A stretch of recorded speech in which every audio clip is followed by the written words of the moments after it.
Nous poursuivons maintenant notre séance avec des questions portant sur des thèmes économiques et sociaux. La parole est à Monsieur Olivier Marleix.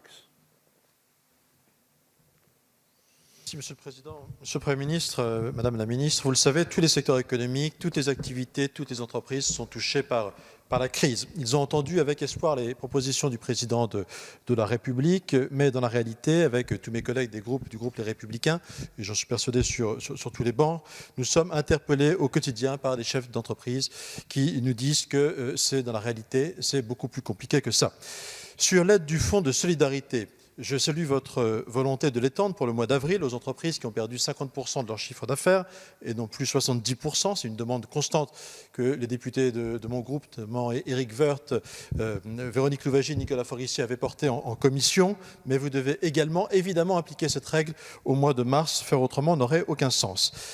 À titre d'exemple aussi, c'est une comparaison, Monsieur le Premier ministre, qui est assez cruelle pour notre pays. Je voudrais quand même rappeler que l'Allemagne met 50 milliards d'euros d'aide sur la table en aide directe pour les entreprises. 50 milliards, nous mettons 1,2 milliard, c'est-à-dire 40 fois moins d'argent sur la table. Donc ce serait bien de ne pas trop en rajouter en tracasserie administrative.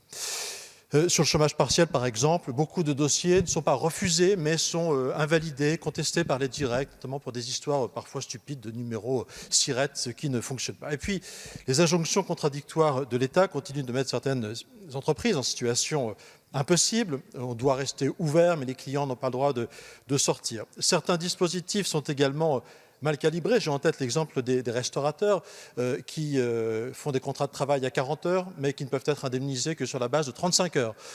Donc ça leur pose évidemment un problème. Et puis dans certains secteurs, la réponse de l'État n'est pas à la hauteur. Je pense aux acteurs du tourisme qui sont vraiment menacés de faillite en cascade, aux horticulteurs, aux pépiniéristes dont les pertes de chiffre d'affaires seront rédhibitoires.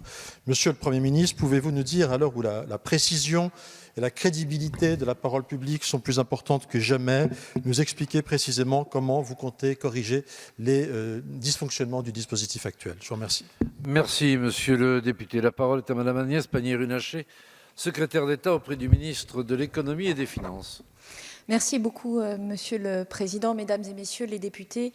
Monsieur le député Marleix, le dispositif que nous mettons en œuvre pour accompagner les entreprises, c'est un dispositif massif, c'est un dispositif qui répond à des centaines de milliers d'entreprises, c'est un dispositif qui est immédiatement opérationnel. Parlons du Fonds de solidarité.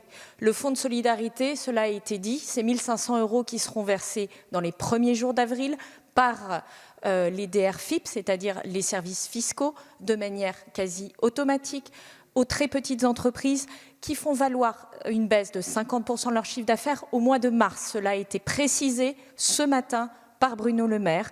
C'est également les entreprises qui ont dû fermeture administrative. Les choses sont donc très simples et Gérald Darmanin s'est engagé à ce que ces dossiers soient traités de manière extrêmement rapide. C'est un dispositif de chômage partiel qui est extrêmement efficace également et qui n'a pas d'égal au niveau européen. Je veux le rappeler, c'est plus de 8 milliards d'euros qui sont mobilisés pour les entreprises. C'est des règles qui sont accessibles sur le site du travail, travail.gouv.fr. Alors certes, des centaines de milliers d'entreprises sont aujourd'hui en train de demander leur numéro, mais elles ont 30 jours et c'est à effet rétroactif, donc elles ne doivent pas s'inquiéter. Quant aux règles, elles sont très simples. Si la convention collective prévoit plus de 35 heures, le chômage partiel s'applique aux horaires prévus par la convention collective. Si c'est 39 heures, ça sera sur 39 heures. Les choses sont très claires. En revanche, pas de chômage partiel pour les heures supplémentaires. Je crois qu'il n'y a pas de difficulté dans la compréhension de ce dispositif. Enfin, c'est également un soutien à l'économie massif au travers des 300 milliards d'euros de garantie bancaire, au travers également, parce que nous apprenons des crises précédentes, des 10 milliards d'euros de garantie apportés aux assureurs crédits et des 2 milliards de garanties apportées aux assureurs export. Un dispositif donc très complet. Merci, Madame la Ministre.